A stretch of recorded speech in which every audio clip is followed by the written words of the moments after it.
Yeah, obviously super excited to be at a place that's close to home, and obviously we love our fan base, and we know we'll have people that will travel. Creighton is an awesome host. They always have a really good championship-like atmosphere, so we're excited to go there.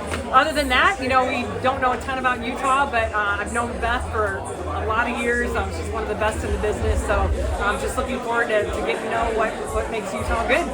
The sixth seed, I think that's kind of what a lot of us were expecting. You pretty pleased with that? Yeah, and now that they're seeding up that high, I'm just super grateful to have that kind of respect. But I guess, as we always say, the seeds really don't mean anything. We got to go out there and prepare and have a lot of things that we need to do, and we know Utah's going to be ready to go.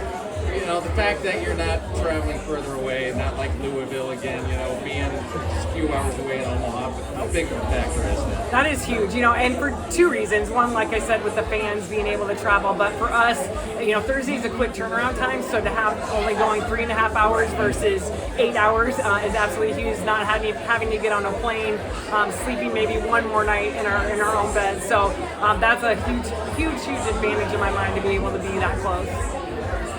When you hear that, you finally learn it. It's like 1,000 things start going through your head a little bit on what you got to do to get ready.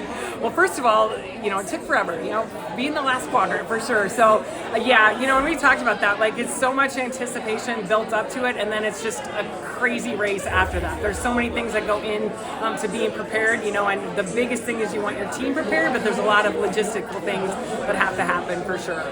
This team is quite different from last year's team, much younger, newer experience with some of these girls for the first time when they get out on the court. How do you speed them up?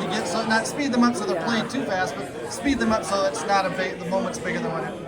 Yeah, I think that's the biggest challenge, because you don't want to overdo the talking about that either, so it's kind of that balance and kind of knowing your team. And I think individually everybody's a little bit different, so even though you have so many freshmen or first timers, they all individually are different people and how they react. So I think us being very good at knowing our individual people as well as the team as a whole is going to be really important in preparing them for what's going to happen. It's a different experience, and like you said, a lot of nerves that are going to happen, and we have to be able to balance those very quickly.